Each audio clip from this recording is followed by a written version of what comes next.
সমন্বয়ক এবং এনসিপি নেতারা বিএনপিকে যদি বাংলাদেশের অন্যান্য রাজনৈতিক দলগুলোর মতো একটা সাধারণ রাজনৈতিক দল মনে করে, তাহলে এইটা সমন্বয়ক এবং এনসিপি নেতাদের জন্য একটা মারাত্মক ভুল হবে।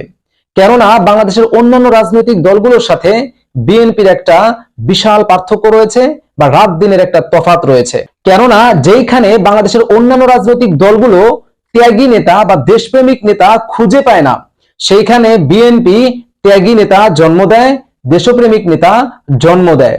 এই সমন্বয়ক এবং এনসিপি নেতাদের মনে রাখতে হবে, তারা যদি চলে ডালে ডালে, তাহলে বিএনপির নেতারা চলে পাতায় পাতায়।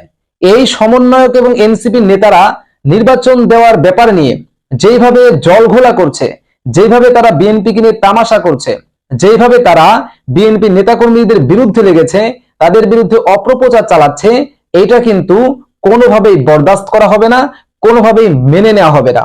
আর এ কারণেই বিএনপির সিনিয়র যুগ্ম মহাসচিব জনাব মির্জা আব্বাস এই সমন্বয়ক এবং এনসিপি নেতাদের উদ্দেশ্যে একটা কথা বলেছেন যে এই বাংলাদেশকে বিদেশিদের হস্তক্ষেপ থেকে বা বিদেশিদের হাত থেকে একমাত্র বিএনপি রক্ষা করতে পারে।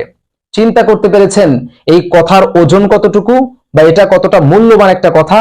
অর্থাৎ এই মুহূর্তে বাংলাদেশের মধ্যে বিএনপির যে জনপ্রিয়তা রয়েছে, বিএনপির যে জনসমর্থন রয়েছে, বিএনপি বাংলাদেশের মধ্যে যেই বড় একটা দল, বিএনপি চাইলে আমেরিকার হাত ধরে, বিএনপি চাইলে চায়নার হাত ধরে, কিংবা বিএনপি চাইলে ভারতের হাত ধরে কিন্তু ক্ষমতায় আসতে পারে। কিন্তু বিএনপি সেই রকম দলই না। বিএনপির ইতিহাসে এইরকম কোনো রেকর্ড নাই। বিএনপি এটা কোনোদিনই করবে না, কারণ বিএনপি দেশকে ভালোবাসে, এদেশের মানুষকে ভালোবাসে। বিএনপি শহীদ জিয়ার আদর্শে রাজনীতি করে। আর এ কারণেই কোনো দেশের উপর নয়, বরং বিএনপি এদেশের মানুষের উপর ভর করেই ক্ষমতায় আসবে ইনশাআল্লাহ। আর সে কারণেই সমন্বয়ক এবং এনসিপি নেতাকর্মীদের উদ্দেশ্যে বলবো, আপনারা আপনাদের কাজ করুন।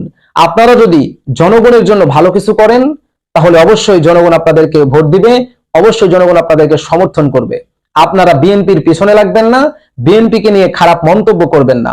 আপনারা দেশের মধ্যে একটা সুষ্ঠু, সুন্দর, গ্রহণযোগ্য নির্বাচনের ব্যবস্থা করেন। সেই নির্বাচনে আপনারা যদি ক্ষমতায় আসেন, আমাদের কোনো সমস্যা নাই, আপনারা দেশ চালাবেন, কোনো সমস্যা নাই। কিন্তু পেছনের দরজা দিয়ে ক্ষমতায় আসার চিন্তা করলে সেটা অবশ্যই বিএনপির নেতাকর্মী এবং বিএনপির সর্বস্তরের জনগণ এটাকে প্রতিহত করবে। ভিডিওটা ভালো লাগলে একটা লাইক করবেন এবং চ্যানেলটিকে সাবস্ক্রাইব করবেন।